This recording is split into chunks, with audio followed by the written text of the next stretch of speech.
National News with the latest developments in the Middle East.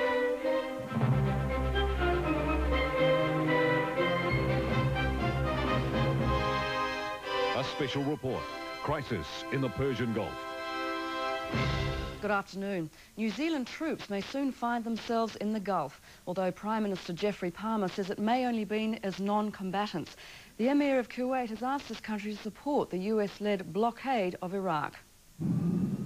As the multinational force continues its build-up in the Gulf, New Zealand has, for the first time, been asked to lend a hand.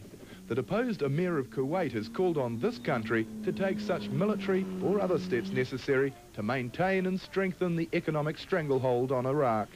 The plea was passed on to Geoffrey Palmer by the American ambassador in Wellington today. It doesn't seem to me that a combat role is appropriate for New Zealand, but I do think we have got to make sure that we support the international effort so that the United Nations sanctions work.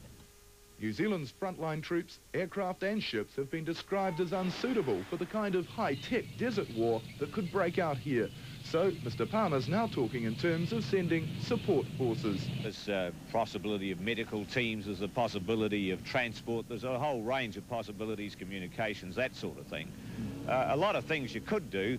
The real issue is which are likely to be the most helpful in the particular circumstances that obtain.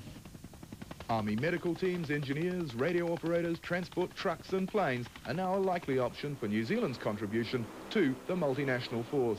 Cabinet will decide what it could send to the Gulf on Monday. Bill Ralston, 3 National News. With his war council in Baghdad today, he issued a statement calling President Bush a liar and warning American relatives of GIs that thousands of Americans will return home in coffins if the U.S. and Iraq go to war. In Kuwait City, Americans who survived the Iraqi invasion but have not been able to leave Kuwait were ordered today to report to a downtown hotel for their own protection against unspecified threats and do it within 2 hours.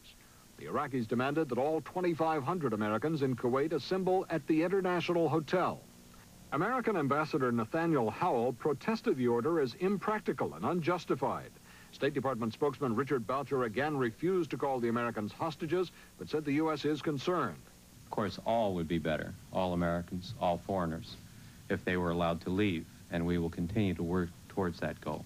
President Bush continued to respond mildly to the plight of the Americans. Anything that compels individuals to do something against their will would, of course, concern me. Late word from the State Department, few Americans are complying with the order to move to the hotel. But the British government, which received a similar order for 4,000 British citizens, did. The BBC World Service began broadcasting advice to Britons to report to the Regency Hotel, carrying food and water. And for relatives of the trapped Americans, new uncertainties. He's known to turn poison gas on his own people. So why would he care to shoot ours? While no one here in Washington will actually say the word hostage, there are private fears that that is just what the Americans and the British are becoming, pawns to be interned in Baghdad and later traded away for an end to the crisis.